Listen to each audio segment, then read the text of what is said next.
Hari Minggu saatnya mancing ikan. Cakep. Tidak lupa membawa umpan. Cakep. Pada hadirin sekalian, saya ucapkan Assalamualaikum warahmatullahi wabarakatuh.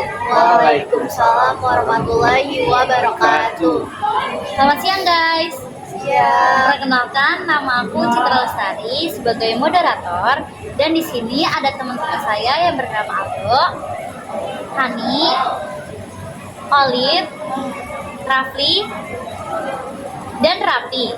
Podcast hari ini bertema Khairul Anwar, pembukaan, penyampaian materi, sesi tanya jawab, dan penutupnya. Nah, di sini aku bakal jelasin secara singkat yang aku tahu tokoh Khairul Anwar. Jadi tokoh Khairul adalah salah satu penyair legendaris dan terkemuka yang ada di Indonesia sebagai penyair populer. Tidak heran jika biografi Khairul Anwar banyak untuk dicari penambah wawasan akan tokoh penyair yang ada di negara ini. Kepopuleran Khairul Anwar tidak lepas dari berbagai karyanya yang menarik. Ia berhasil menuliskan berbagai puisi indah melalui untayan kata-katanya dan kata-katanya. Segitu aja sih penjelasan dari aku. Selanjutnya kita nyimak penjelasan berikutnya. Nah, teman-teman, kalian tahu nggak sih riwayat singkat tokoh Khairul Anwar dari masa kecil hingga tiada itu apa? Tahu. Apa tuh? Nah, di sini kalian bakal dikasih tahu bagaimana riwayat tokoh Khairul Anwar oleh narasumber kita hari ini, yaitu Olive dan Hani. Simak ya guys. Oke guys, di sini saya akan menceritakan tentang riwayat masa kecil hingga tiadanya Khairul Anwar. Khairul Anwar terkenal sebagai penyair yang hidup dan matinya tidak dapat dilepaskan dari puisi Indonesia modern, sehingga ia menjadi pelopor angkatan 45 dalam sastra Indonesia. Khairul Anwar lahir pada tanggal 22 Juli tahun 1922 di Sumatera Utara. Orang tuanya berasal dari Paguyuban. Ayahnya bernama Toeles bin Haji Manan yang bekerja sebagai ambanenan pada zaman Belanda dan bekerja sebagai Bupati Rengka pada tahun 1948. Ibunya bernama Saleha yang dipanggil sebagai Mak Saleh. Ketika dikawini oleh Toeles, Saleha itu janda beranak satu.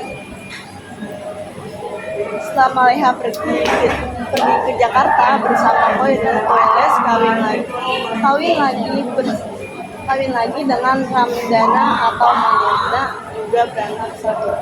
Dari Ramadana ini ayah Anwar memiliki 4 orang putri, yaitu Nini Razia, Feli Iwa, Feli dan Feratia. Khairul Anwar mengayah pendidikan dasar di sekolah pada masa Belanda, yaitu KIS di Medan. Setelah tamat dari KIS, Khairul Anwar meneruskan pendidikannya di Mulo Medan setingkat dengan SLM. Ia tidak menamatkan Mulo Medan itu, ia hanya sampai kelas 1. Selanjutnya ia pindah ke Jakarta dan masuk kembali ke Mulo Jakarta. Walaupun ia masih bersekolah di Mulo, buku-buku untuk tingkat Burger School sudah dibacanya. Di Jakarta, Khairul Anwar hanya dapat mengikuti Mulo sampai kelas 2. Setelah itu Khairul Anwar belajar sendiri. Dia giat belajar bahasa Belanda, bahasa Inggris, dan bahasa Jerman, sehingga akhirnya ia dapat membaca dan mempelajari karya sastra dunia yang ditulis dalam berbagai bahasa asing. Khairul Anwar hanya seorang penyair dan hidup dengan penyair. Dia mendapatkan uang dari hasil menulis sajak pada bulan Januari hingga bulan Maret tahun 1948. Dia bekerja menjadi redaktur majalah Gemah Suasana.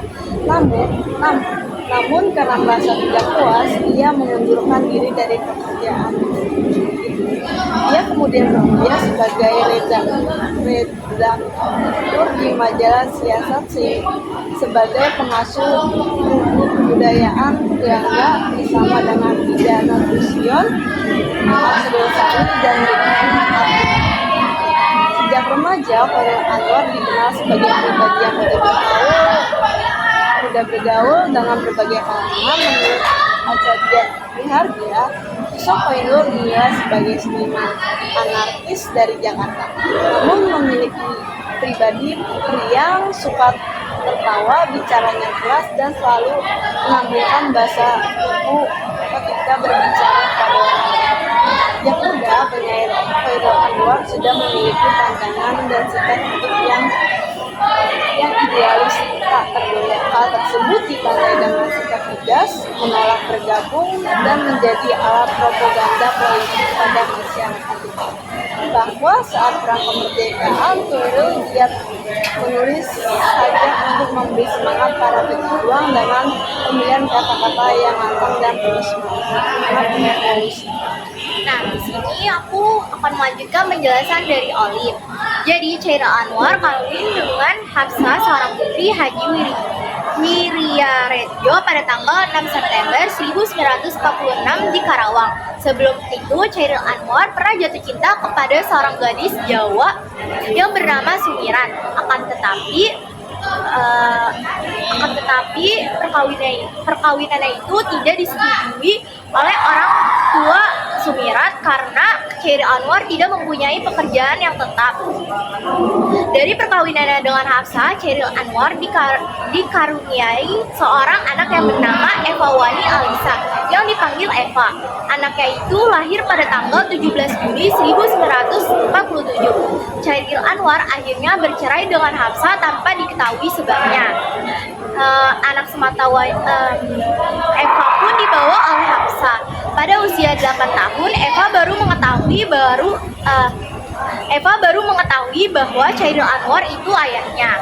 Anak sematawayangnya ini kemudian memperoleh pendidikan tinggi hukum berprofesi sebagai pengacara. Dalam perjalanan karirnya sebagai penyair, Khairil Anwar tidak sedikit mendapat tantangan. Dia mendapat tantangan dari Sultan Takdir Alis Jabana ketika Sultan Takdir Alis Jabana menolak penerbitan sajak Khairil di Pujangga Baru. Namun Sultan Takdir Alis Jabana akhirnya mengakui kebesaran Khairil sebagai sambal pedas yang menikmatkan. Yang hendak menyingkirkannya adalah pengarang kelompok Lekla pada paruh kedua Dasawarsa 1960-an. Kelompok Lekla itu menghujat Khairil Anwar sebagai penyebar sikap individualis dan wawasan humanis universal yang dianggap menghambat revolusi dari visi kaum komunis. Selain itu, ada juga kelompok yang menyebut Khairil Anwar sebagai plagiator atas beberapa karya penyair Amerika, Belanda, dan Cina. Ihwal tindak plagiarisme yang dilakukan oleh Khairil pertama kali dikemukakan oleh Kumayas, kemudian dijadikan bahan kajian tesis oleh Surahman pada Fakultas Sastra UGM tahun 1960-an. Kajian Surahman menepis tuduhan plagiarisme atas Khairil. Sejak perceraian dengan Hafsah itu, kesehatan Khairil Anwar menurun. Khairil Anwar menghembuskan nafas terakhir pukul 14.30 pada tanggal 28 April 1949. Keesokan harinya, 29 April 1949, Khairil dimakamkan di TPU Karet, Jakarta. Yang ikut hadir pada prosesi pemakaman antara lain Usmar Ismail, Rosihan Anwar, Ifai Apin, dan pemuda lainnya. Sebelum meninggal, Khairil Anwar sempat dirawat di CBS dari tanggal 22 sampai 28 April 1949. Menurut catatan medis, selain penyakit tifus, ia juga memiliki riwayat penyakit paru-paru. Kondisi tersebut kian diperburuk oleh penyakit usus yang membuat kondisi fisiknya kian melemah hingga menjelang akhir hayatnya.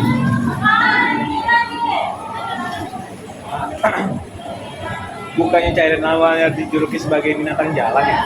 Dan kenapa Khairil Anwar bisa mendapatkan julukan itu? Kenapa nggak dijelasin sekalian tadi?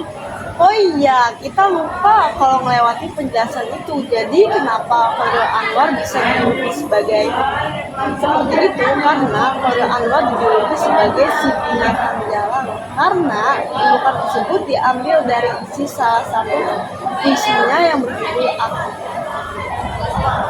Dalam puisi tersebut, Khairil menggambarkan dirinya sebagai binatang jalan dan terbuang dari kumpulannya sehingga menggambarkan rasa tersaing dan terpisah dari lingkungan sosialnya. Oh, oke, paham. Sama penjelasan kamu yang tadi yang terus mau nanya lagi dong Ani, apa pengaruh yang diberikan keluarga sehingga Chairil Anwar berminat terhadap sastra? Oke, aku jelasin ya. Jadi Chairil itu tumbuh dalam lingkungan keluarga yang peduli dengan sastra dan budaya. Ia menunjukkan minat besar dalam sastra sejak usia muda dan mulai menulis puisi pada usia remaja. Pada tahun 1940-an, Chairil Anwar pindah ke Jakarta untuk melanjutkan pendidikan di AMS. Di Jakarta, ia bergabung dengan kelompok sastra Pujangga Baru yang merupakan kelompok intelektual terkemuka pada masa itu. Nah, ada yang mau nanya lagi nggak sih? Guys, merasa penjelasan kurang sebelum kita lanjut? Kita karya tokoh dari Chairil Anwar nih.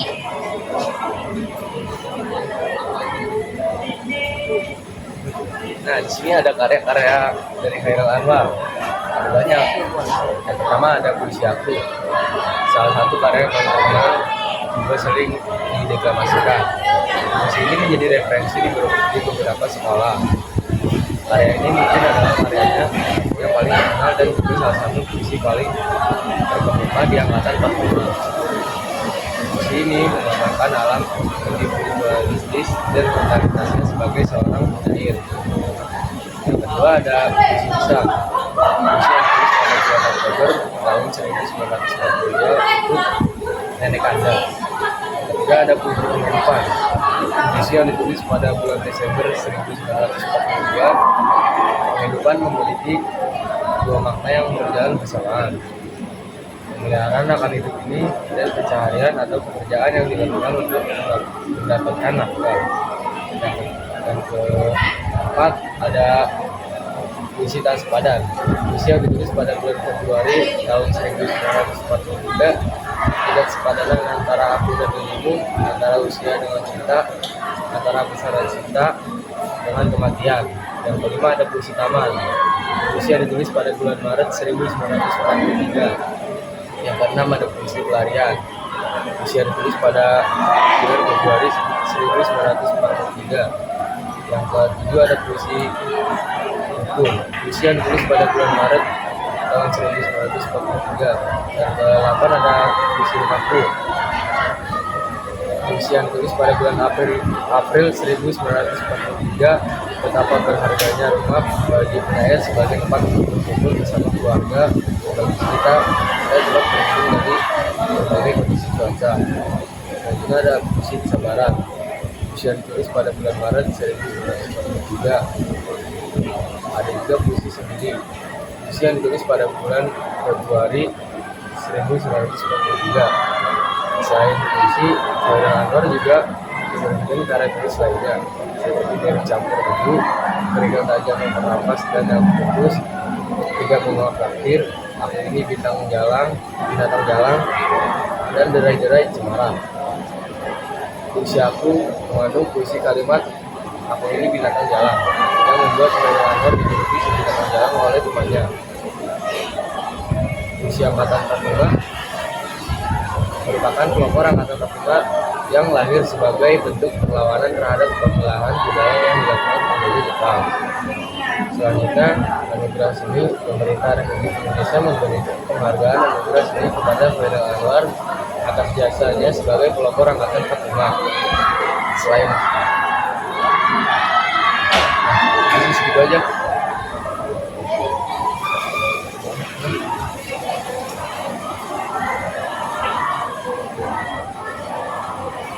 Bagaimana pengaruh puisi Chairil Anwar terhadap generasi penulis setelahnya?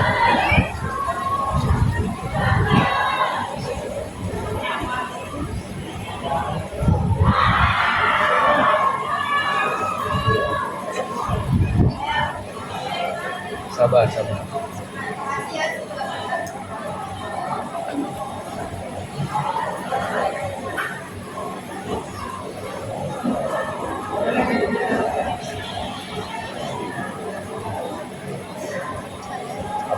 sebenarnya. Bagaimana pengaruh puisi Chairil Anwar terhadap generasi penulis setelahnya? Nah, di antaranya itu ada yang pertama memantapkan tonggak penting dalam sastra Indonesia, yang kedua menanamkan prinsip modern dalam sastra, yang ketiga memberikan udara baru yang segar bagi kesusastraan Indonesia, yang keempat ada Chairil Anwar merupakan pelopor angkatan 45 yang berperan besar dalam mengembangkan sastra Indonesia. Berikut ini beberapa hal yang membuat. Nah, aku mau nanya nih, mengapa karya-karya Chairil Anwar masih relevan sampai saat ini?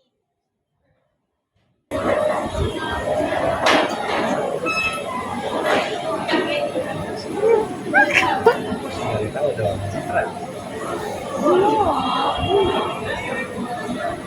Nah, ada penjelasan dari Aldo tentang karya Chairil Anwar. Aku dengar jasa Chairil Anwar itu banyak. Oh, dijelaskan Aurel Raffi. Nah, sebelum dijelasin ada yang mau pantun nggak? Dong. Mau lah. Oh, udah. Buah apel, buah pepaya. Disimpan di kotak, manis rasanya. Aku tadi ingin bergaya, amal daya uang tak ada. Wah, ternyata Rafli bisa pantun loh. Ada yang mau kasih pantun balasan Rafli nggak? Aku ada nih. Apa Dengerin tuh? ya. Hari Minggu ke rumah Maya. Cakep. Naik bis menuju Jakarta. Buat apa banyak gaya kalau uang bensin masih minta. Ya,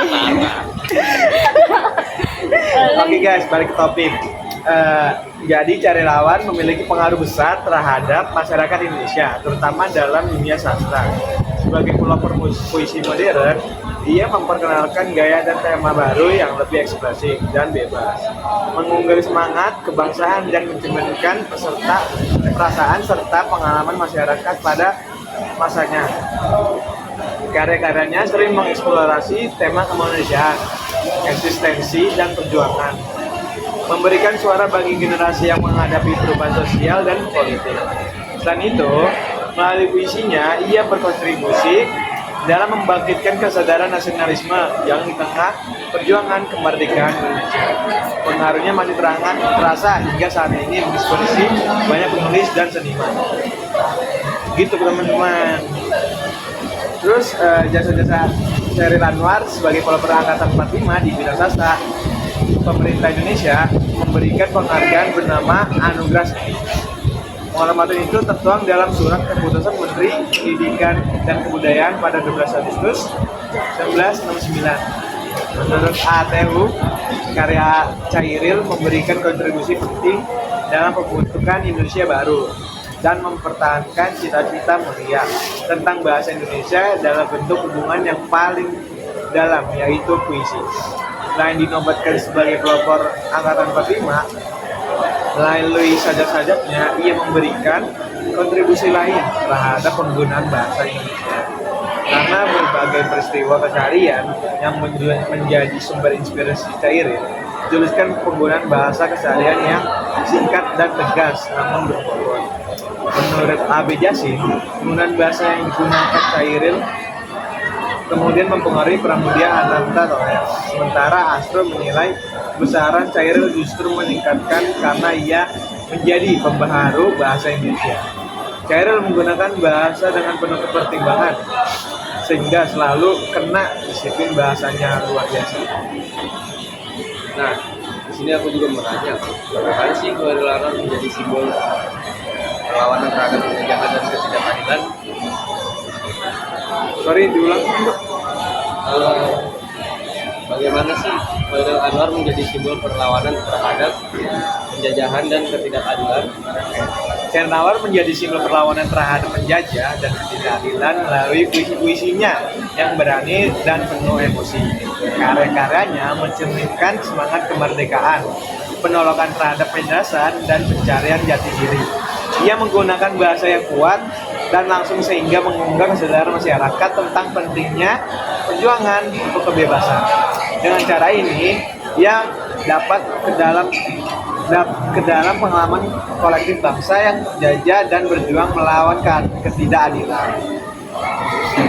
Terus ada lagi ya? Di sini aku mau nanya nilai-nilai apa yang membuat karya-karya Khairil Anwar terus menarik minat generasi muda. Oh, itu karya-karya Anwar terus menarik minat generasi muda karena nilai-nilai seperti keberanian, individualisme, dan pencarian identitas. Puisi-puisinya mengekspresikan perjuangan, emosi yang mendalam, dan semangat kebebasan yang relevan dengan tantangan kontemporer. Selain itu, gaya bahasa yang inovatif dan ekspresif memberikan daya tariknya sendiri, mendorong pembaca untuk mendelve ke dalam makna yang lebih dalam. Wah, jasa-jasa Khairil Anwar tuh bikin kita bangga banget gak sih?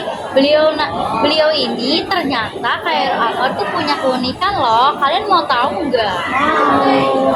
Keunikan kehidupan Khairil Anwar akan dijelaskan oleh Raffi. Jadi isi makna penggunaan diksi yang menjadi keunikan Khairil dalam menuliskan berbagai karya sastra. Khairil menjadikan setiap karyanya sebagai pengganti lidah untuk berbahasa, menggunakan karyanya untuk menyampaikan pesan dengan kemasan dan diksi yang unik, sehingga untuk memahami maknanya tidak bisa hanya mengandalkan kamus. Itulah peran konteks yang dimaksud oleh Khairil Anwar, memberikan kewawasan bagi pembaca untuk berimaginasi dengan pilihan kata yang digunakan untuk memaknai setiap rangkaian sejak puisi maupun prosanya. Khairil menggambarkan bagaimana kegiatan memahami makna karya sastra yang tidak boleh dibatasi dengan kemampuan dan setiap kata yang dipilih memiliki kaitan satu sama lain. Kita bisa menganggap bahwa setiap kata dalam sebuah karya sastra seperti gelas kosong yang dapat kita isi maknanya sesuai dengan konteks. Keunikan itulah yang membuat karya sastra hidup di tangan tulisan Khairil Anwar.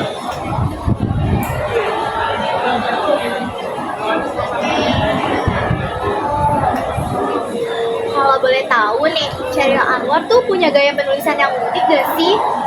Punya dong. Apa tuh? Khairil Anwar adalah seorang penyair Indonesia yang dikenal karena gaya penulisan yang unik dan khas. Dia dikenal karena penggunaannya yang berani dari bahasa dan bentuk puisi, serta tema-tema yang seringkali gelap dan introspektif. Karya-karyanya sering kali dianggap sebagai refleksi dari pengalaman pribadi dan perasaan, serta perjuangan dan konflik sosial dan politik di Indonesia.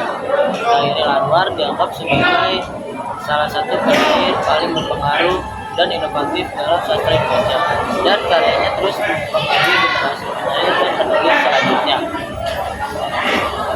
Nah, jadi gitu guys, penjelasan dari narasumber kita hari ini sangat mudah dipahami kan oleh teman-teman sekalian. Menurut kalian bagaimana sih gambaran kepribadian Khairil Anwar? Tokoh Khairil Anwar itu memiliki karakter yang religius, jujur, toleransi, disiplin, kerja keras, kreatif, mandiri, demokrasi, rasa ingin tahu, semangat kebangsaan, dan cinta tanah air. Dan masih banyak lagi sih. Segitu aja nih guys buat podcast hari ini. Jadi kesimpulan dari semua yang aku dengar dari narasumber kita hari ini, yaitu menurut aku kesimpulannya wujud kesetiaan dan keteguhan hati atas pilihan kebenarannya yang diyakininya. Hal ini tercermin melalui dua kalimat di awal puisi tersebut, yakni kalau sampai waktuku mau tak seorang kan merayu keberanian dalam berjuang meskipun banyak resiko yang akan dihadapi, termasuk resiko untuk kehilangan nyawa atau terluka karena senjata musuh. Inilah digerakkan oleh Anwar yang tersurat pada bait ketiga puisi tersebut. Semangat yang tak pernah padam, bagaimana yang dinyatakan melalui kalimat aku mau hidup 1000 tahun lagi. Hal tersebut adalah cermin dan betapa semangat Khairul Anwar yang tidak ingin dibatasi oleh waktu dan menunjukkan sikap-sikap pantang menyerah, keberanian dalam berjuang meskipun banyak resiko yang akan dihadapi. Sebenarnya sulit tidak merangkum seluruh puisi Khairul Anwar dalam satu kesimpulan yang singkat.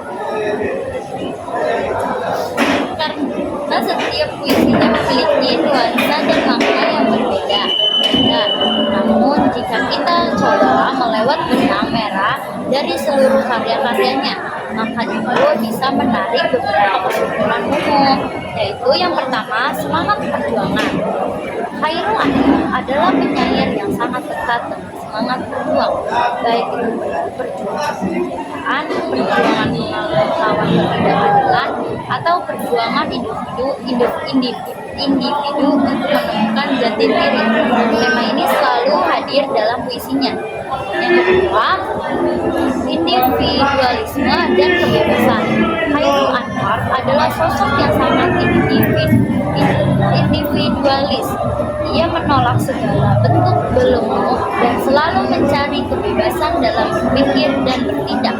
Hal ini tercermin dalam puisinya yang seringkali menguraikan kebebasan pribadi. Yang ketiga adalah kematian dan kehidupan. Tema kematian dan kehidupan adalah tema yang sering dalam puisi Khairul Anwar. Ia menurunkan tentang arti kehidupan dan hubungan antara keduanya dengan cara yang sangat personal. Yang ketiga itu ada cinta dan kehilangan. Khairul Anwar juga mengeksplorasi tema cinta dan kehilangan dalam puisinya. Namun cintanya bukanlah cinta yang romantis semata, melainkan cinta yang lebih universal dan mendalam. Yang ketiga, kegelisahan dan pertanyaan eksistensial.